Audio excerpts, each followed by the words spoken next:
se sont engagés à porter les relations bilatérales à un nouveau sommet. Les plateformes de commerce électronique géreront désormais les obligations fiscales pour les entreprises et les particuliers qui vendent via leur plateforme. Le district de Konda s'efforce de mieux exploiter son potentiel touristique. Le district s'est fixé pour objectif d'attirer environ 600 000 touristes d'ici 2025.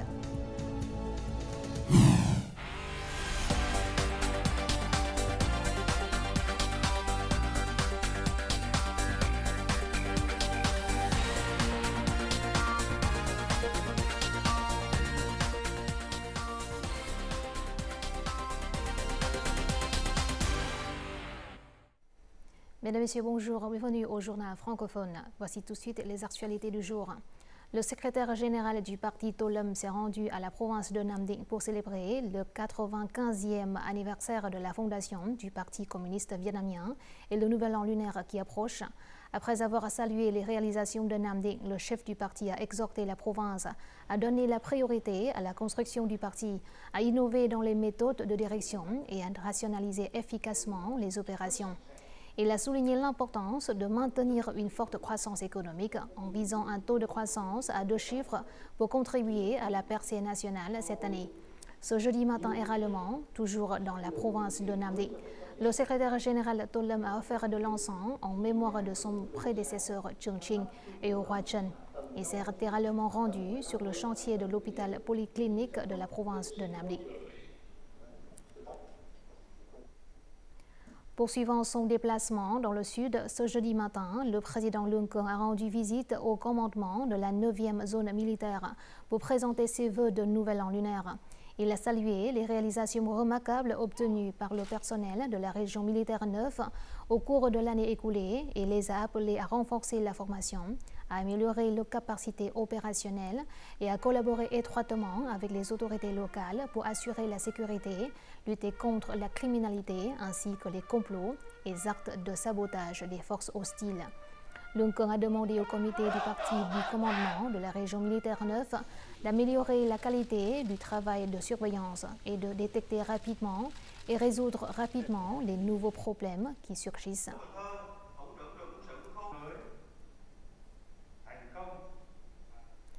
Le Premier ministre Phạm Minh Chính, son épouse et une délégation vietnamienne sont arrivés le 15 janvier heure locale à l'aéroport Frédéric Chopin à Varsovie, entamant une visite officielle en Pologne du 15 au 18 janvier, à l'invitation du Premier ministre polonais Donald Tusk. Ce jeudi matin, le Premier ministre polonais a présidé une cérémonie d'accueil en l'honneur de son homologue Phạm Minh Chính. Après la cérémonie, ils ont tenu une réunion privée avant d'entamer leur entretien. Le Premier ministre polonais Donald Tusk a chaleureusement accueilli le Premier ministre Phạm Minh Chính et la délégation vietnamienne de haut rang, soulignant que cette visite revêt une grande importance dans le contexte du 75e anniversaire de l'établissement des relations diplomatiques entre les deux pays. Les deux dirigeants ont eu une discussion approfondie sur les grandes orientations et les mesures spécifiques pour porter la relation bilatérale à un nouveau sommet. Le Premier ministre Phạm Minh Chính a proposé des mesures clés, notamment le renforcement de la confiance politique, la consolidation de la coopération économique, le développement de la coopération en matière de sécurité et de défense, le renforcement des échanges entre les deux peuples et le soutien mutuel au sein des forums régionaux et internationaux.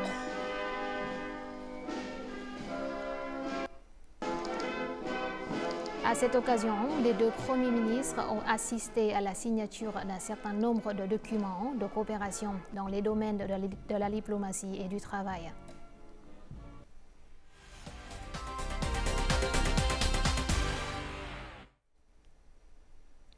Selon le département général des douanes, en 2024, les échanges commerciaux entre le Vietnam et la Chine ont dépassé 205 milliards de dollars, marquant le premier volume commercial du Vietnam avec le marché chinois, supérieur à 200 milliards de dollars. En 2024, les exportations du pays vers la Chine ont atteint 61,2 milliards de dollars, soit une baisse d'environ 100 millions de dollars par rapport à 2023. Dans le même temps, les importations en provenance de Chine ont bondi à 144 milliards de dollars, affichant une augmentation de plus de 30%. La Chine reste le premier partenaire commercial du Vietnam, représentant 26% du chiffre d'affaires total des échanges. Les échanges portent sur une large gamme de biens, des produits agricoles aux matières premières, en passant par l'électronique et les biens de consommation. Le Vietnam compte environ 200 000 hectares de noix de coco et se classe au 7e rang sur 93 producteurs de noix de coco dans le monde. Cependant, l'industrie nationale de transformation de la noix de coco est confrontée au risque de pénurie de matières premières, car la plupart des produits à base de noix de coco fraîches sont exportés crus. Face à ce problème, de nombreuses solutions ont été proposées par les entreprises et les experts. Tout de suite, les détails. De 6 lignes en activité en continu, cette entreprise ne compte plus qu'une seule ligne, faute de matières premières. Pour protéger l'industrie de transformation, les entreprises proposent de taxer les exportations de matières premières. Actuellement, les principaux pays exportateurs de noix de coco de la région ont interdit l'exportation de noix de coco brutes ou imposé des taxes allant jusqu'à 80%. Je pense que le gouvernement devrait envisager et mettre en place des solutions économiques et politiques afin que nous puissions conserver les ressources indigènes combinées à la haute technologie pour obtenir de meilleurs produits. Le prix des noix de coco brutes a doublé cette année par rapport à l'année dernière. Les agriculteurs sont heureux car le prix a augmenté. Cependant, les entreprises sont confrontées à des difficultés pour créer des zones de matières premières durables, ce qui entraîne une raréfaction de matières premières et une hausse de prix. De nombreux pays ont adopté des politiques de protection de la production. Pour atteindre l'objectif d'exportation d'1 milliard de dollars, le Vietnam doit être autonome en ce qui concerne les matières premières de noix de coco et construire une chaîne de maillons. Pour gérer la qualité de la noix de coco, nous devons renforcer les liens et gérer les intrants du produit. L'ouverture du marché de la noix de coco fraîche en Chine et aux États-Unis a contribué à augmenter les prix. C'est le bon moment pour replanifier les cocoteraies avec des processus de soins techniques en fonction des exigences du marché. Lors de l'expansion des zones de culture de la noix de coco, nous devons guider les agriculteurs dans le choix de bonnes variétés de noix de coco pour l'exportation.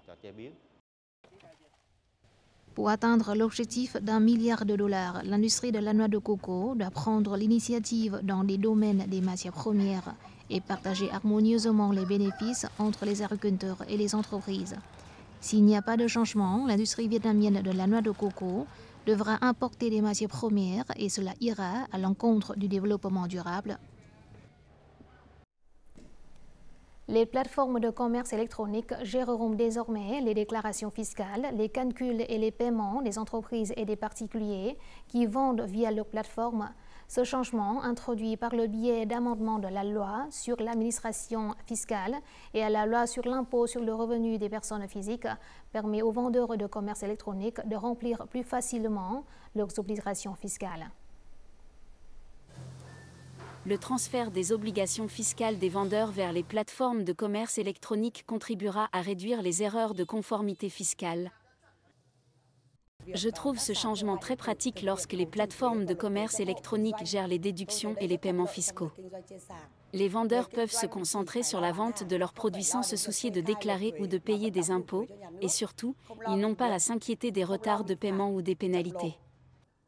En 2024, plus de 10 milliards de transactions ont été réalisées, pour une valeur totale de près de 2,36 milliards de dollars.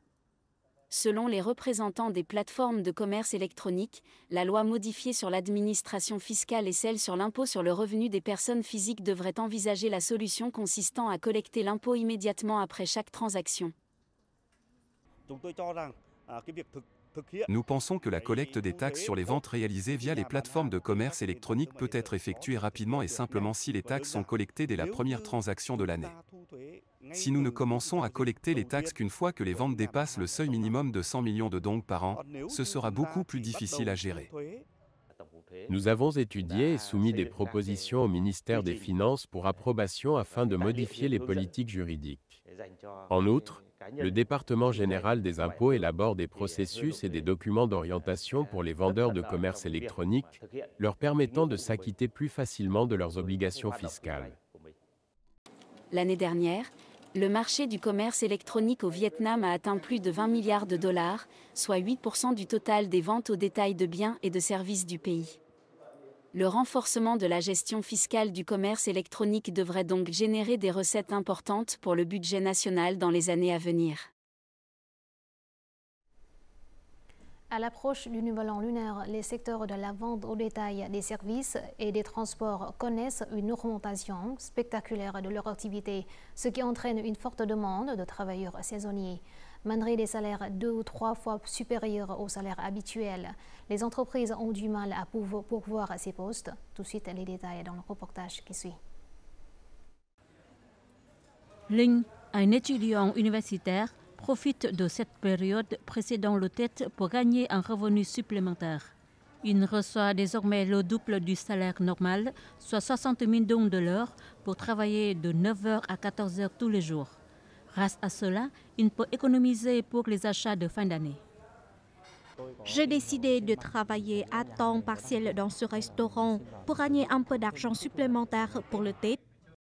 Une chaîne de restaurants veut recruter 300 travailleurs saisonniers pour des postes tels que serveurs et assistants de cuisine pour les jours de tête, mais le recrutement est difficile. Nous allons avoir besoin d'un grand nombre d'employés pour répondre à la demande croissante à l'approche du thé.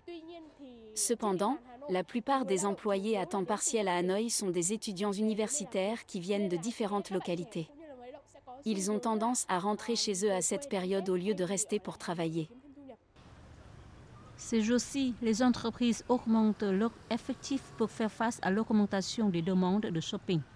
Les postes de service et de vente représentent plus de 45% des besoins de recrutement, les techniciens et les ouvriers occupant les postes restants. Actuellement, la plupart des demandes d'emploi traitées par notre centre concernent des postes à temps partiel. Le nombre de demandes a également augmenté de 15% d'une année sur l'autre dans divers secteurs. Une enquête menée auprès de plus de 9000 demandeurs d'emploi inscrits au centre de service pour l'emploi de Hanoï révèle que plus de 65% d'entre eux recherchent des salaires compris entre 5 à 10 millions de dong par mois. Lors des salons de l'emploi de fin d'année, des centaines d'entreprises ont participé et proposé des milliers de postes vacants, principalement dans le commerce et les services. Notre journal continue avec les taux de change et l'indice de la bourse du Vietnam.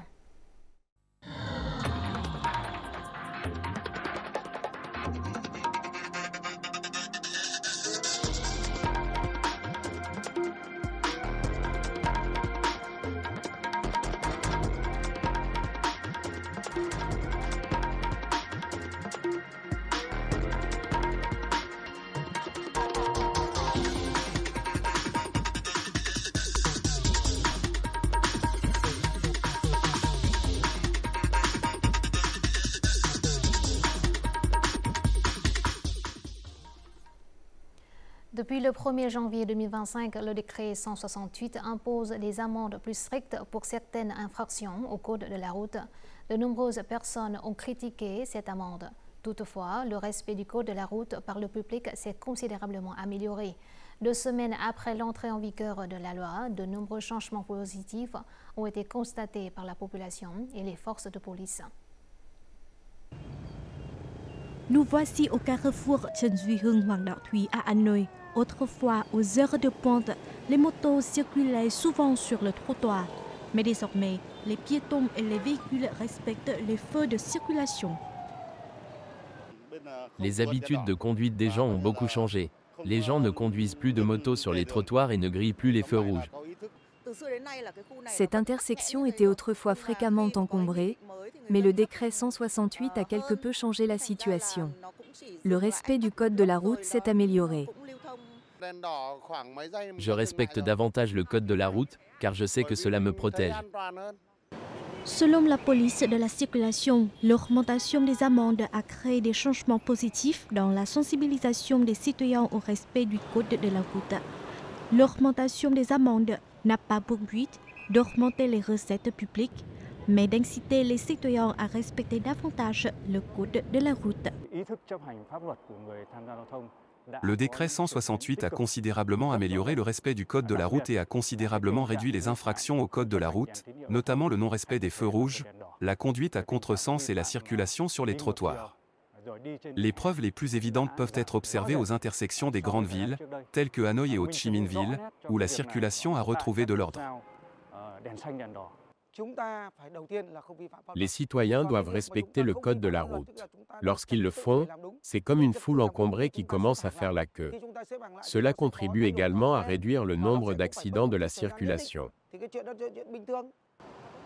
Après 15 jours de mise en œuvre du décret 168, le Vietnam a enregistré 681 accidents de la route, entraînant 365 décès et 453 blessés, soit une baisse significative par rapport à la même période l'année dernière. Une réduction des accidents de la route est également enregistrée dans les 3 indicateurs clés, dont le nombre d'accidents, de décès et de blessés. À compter du 1er mars, les citoyens de Pologne, de République tchèque et de Suisse seront exemptés de visa lorsqu'ils se rendront au Vietnam à des fins touristiques. La durée du séjour sera limitée à 45 jours à compter de la date d'entrée. Cette politique d'exemption de visa pour les citoyens de ces 3 pays entrera en vigueur le 1er mars jusqu'à la fin de cette année dans le cadre du programme de promotion du tourisme 2025.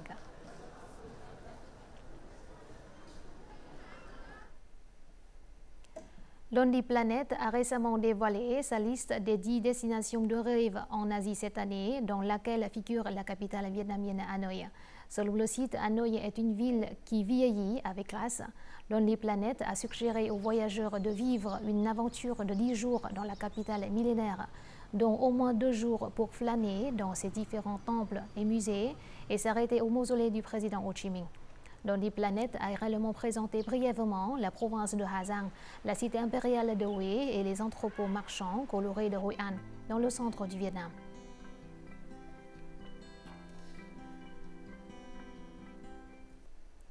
En 2024, le tourisme et les services continuent d'être le secteur économique clé dans le district de Con Dao de la province de Bà Rịa Vũng Tàu. Cette industrie représente plus de 90% de la structure économique de l'ensemble du district.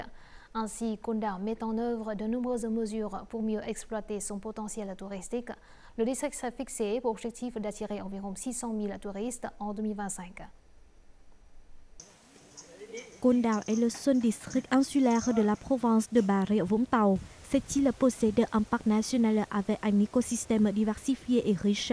Elle possède également de nombreuses plages avec un littoral d'environ 200 km. Cet endroit est également connu comme la terre sacrée de la patrie, avec des reliques nationales telles que le cimetière de Hàng Dương et la prison de Con Dao. De plus, Con Dao abrite également de nombreux festivals uniques et significatifs. Con Dao est une belle île avec de l'air frais, des terres fertiles et un héritage spirituel. L'île m'apporte de la joie et un profond sentiment de paix, me rendant vraiment heureux. Récemment, le district de Con Dao a promu les attractions locales et organisé des événements culturels et sportifs pour les résidents et les touristes. En outre, 6 cours de formation ont été organisés pour améliorer les compétences du personnel de gestion touristique et culturelle. Con Dao est le premier endroit sur lequel nous nous concentrons pour atteindre les objectifs liés à la réduction des émissions de CO2, des déchets plastiques et à la protection de l'écosystème et de l'environnement.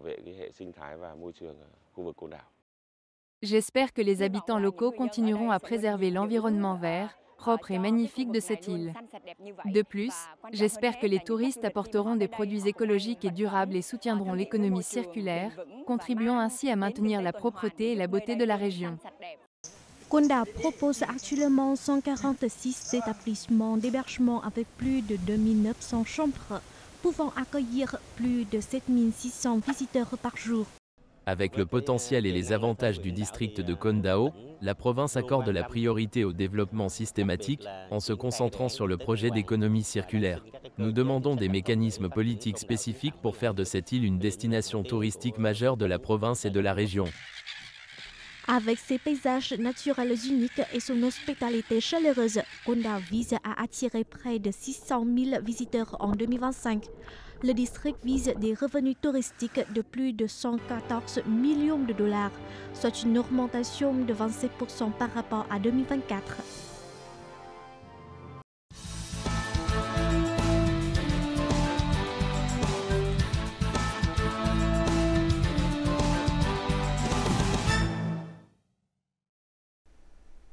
Au cœur de la capitale polonaise, les mélodies de la musique traditionnelle vietnamienne résonnent de manière captivante.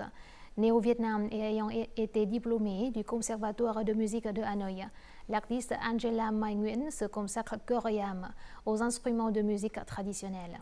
Elle a choisi de s'installer en Pologne, l'un des berceaux de la musique classique européenne. Par ses efforts inlassables, Mai contribue à faire rayonner les valeurs de la musique traditionnelle vietnamienne, prouvant que la musique est sans frontières. Nous la rencontrons sans plus tarder. Angela Mai Nguyen est l'une des rares artistes vietnamiennes parmi des dizaines de milliers de Vietnamiens vivant en Pologne.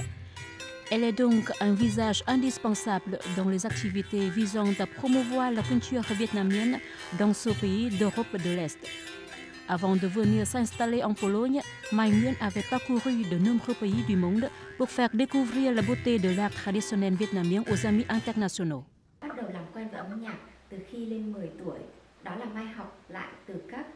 J'ai commencé à m'intéresser à la musique dès l'âge de 10 ans. Quand j'ai grandi, j'ai étudié au Conservatoire de musique du Vietnam. Après avoir obtenu mon diplôme, j'ai travaillé pendant environ 10 ans à l'Institut de recherche musicale. Mon travail était de présenter, de promouvoir et d'interpréter des instruments de musique traditionnelle à travers des spectacles nationaux et internationaux. J'ai également eu la chance de me produire dans près de 40 pays. Je suis venue en Pologne par destin. La communauté vietnamienne ici est très nombreuse et merveilleuse. Pour moi, la musique est un langage international. La musique rapproche les gens.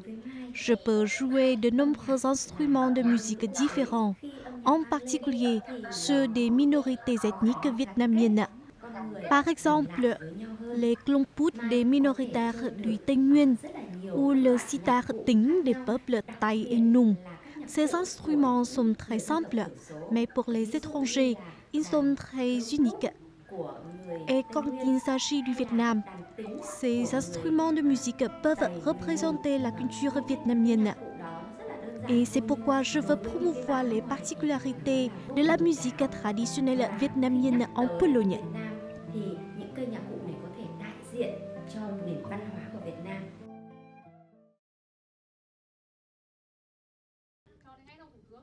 Mai Nguyen se produit régulièrement dans les écoles, les bibliothèques et les centres culturels de Varsovie. Une particularité de ces spectacles est qu'elle joue de la musique polonaise sur des instruments traditionnels vietnamiens tels que la flûte en bambou ou le terun.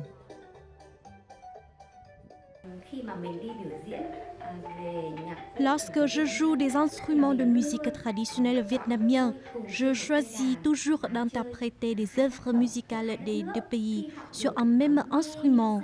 Les Polonais sont appréciés ce genre de combinaison.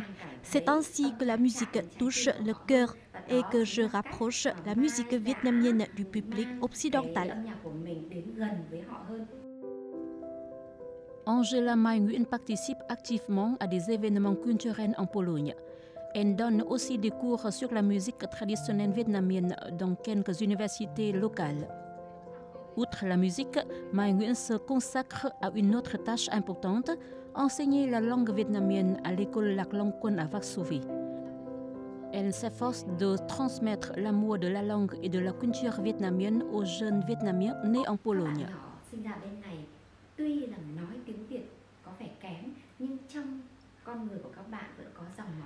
Les enfants nés en Pologne ne parlent pas le vietnamien, mais ils ont toujours du sang vietnamien en eux. Ainsi, lorsque je leur enseigne une chanson vietnamienne, ils chantent très bien. Je passe beaucoup de temps à corriger leur prononciation. Après une période, ils sont capables de chanter avec un accent correct et également de parler vietnamien très couramment. J'aime beaucoup mon travail, qui me permet d'être à la fois artiste et enseignante. Je suis fière de pouvoir partager l'amour de la musique vietnamienne avec mes amis européens et polonais et de leur faire découvrir le Vietnam, son peuple et sa culture. với những người bạn ở châu Âu nói chung hay là những người bạn Ba Lan nói riêng. Voici tout de suite les prévisions météo dans les principales villes du Vietnam.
C'est la fin de notre journal francophone. Merci de votre attention. Au revoir et à la prochaine.